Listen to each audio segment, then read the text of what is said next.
Help me get 1 Bitcoin before 2036. Good actions tend to create good consequences. Bad actions tend to create bad consequences. And the really interesting part is that those consequences create more consequence. It's become a spiral. You do something bad, it creates small problem. That problem affects other areas of your life. Those problems create even more problems. And before you know it, one seemingly insignificant decision has completely changed the direction of your life. We're talking about the consequence of your own decision compounding over time. For some reason, most people I've met don't really think about life this way. So let me give you a real example. At one of my old jobs, there was a guy who was around 29 years old. He had about 2k in debt while making roughly 850 bucks a month. It wasn't an impossible situation. He was working, he was slowly paying the debt off, and if he had stayed on that path, he probably could have gotten himself out of it. But he smoked weed constantly, and for the sake of this example, let's say that's where the story starts. At first, nothing catastrophic happened. He would get high, go to work, make some money, pay a little bit of his debt, and repeat. But eventually, getting high started affecting his ability to show up for work. He would smoke, the next day he wouldn't show up. His coworkers will call him asking where he was. Now people at work trust him a little less. His reputation gets worse. He feels worse about himself. He missed the shift, so now he's making even less money.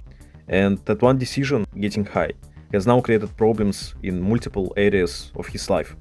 Less money, less respect, worse mental health, and those problems don't just stop there. Less money makes it harder to pay off the debt. Feeling worse makes him more likely to escape through drugs again. Having a worse reputation can make it harder to get opportunities. And now you have a feedback loop. One bad decision creates 3 problems. Those 3 problems create 6 more, and those 6 problems create even more. Eventually, his debt got worse, he developed serious mental health problems. He was beaten up in the street, he lost his job, and from the outside, his life looked completely out of control. Now, obviously, I'm not saying that smoking weed automatically leads to all of these things. That's not my point. The point is that the small decision can change the direction of your life because their consequences don't happen in isolation. And while I was writing this script, a video about Aaron Paul popped up in my recommendations, and immediately I thought about Breaking Bad. Because if you really think about it, the entire show is basically a demonstration of this principle. Look at Jesse. One of the biggest turning points in his life is Jane, and this is where I think Jesse's own responsibility become really important. Jesse didn't just fail to stop Jane from using heroin. He made the decision to use it himself, and that's the crucial decision. Because if Jesse had never decided to start using heroin, that's a very good chance Jane wouldn't have started using it either. His decision influenced her decision, and her decision eventually led to her death. So you can trace the chain backwards. Jesse chooses heroin, Jane starts using heroin, Jane dies, Jesse loses his chance to live, Jesse stays with Walter, Jesse keeps cooking meth, Jesse stays in the drug business, and eventually Jesse ends up being enslaved and forced to cook meth. Jesse's decision didn't directly cause every single thing that happened afterward. It changed the trajectory of his life. Jesse was already using drugs, but after Jane enters his life, he gets a real opportunity to escape. He could live with her, take the money, start over, but after Jane's death, that future disappears. Jesse gets even deeper into drug use.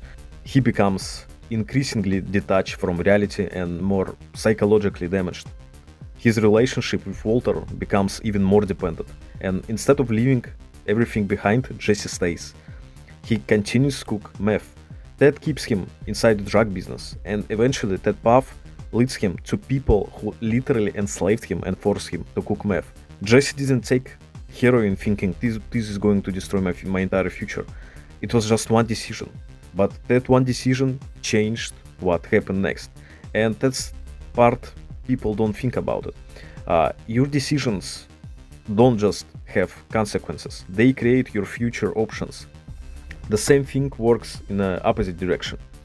Good decisions can create a positive feedback loop, but there is important difference. Bad things can happen very quickly. Building something good usually takes time. Imagine a guy who never works out. He decides to start going to the gym consistently.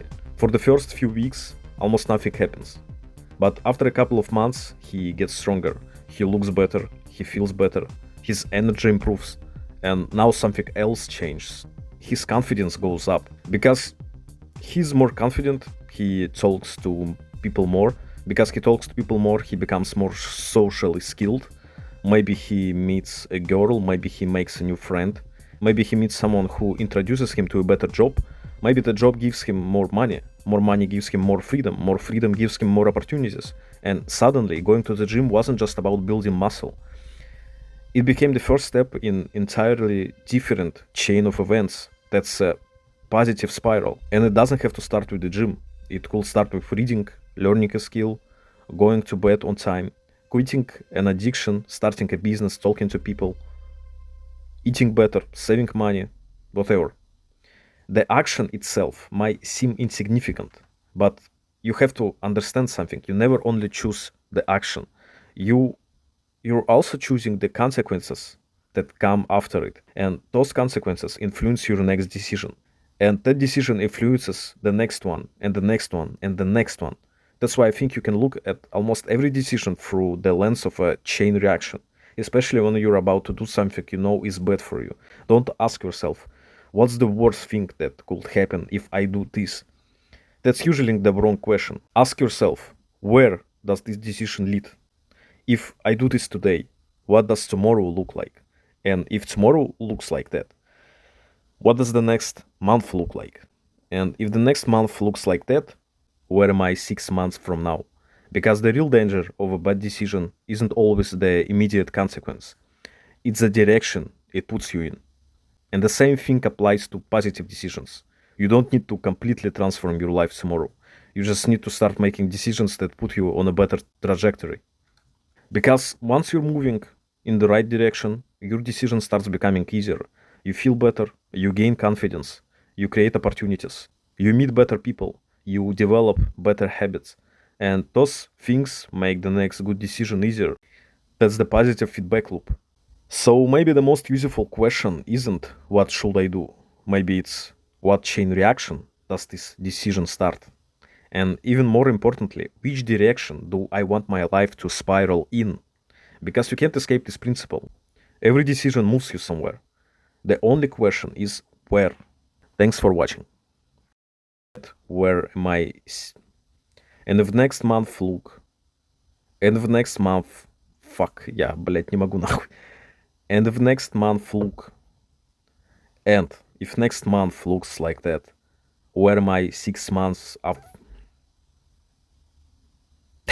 Сука.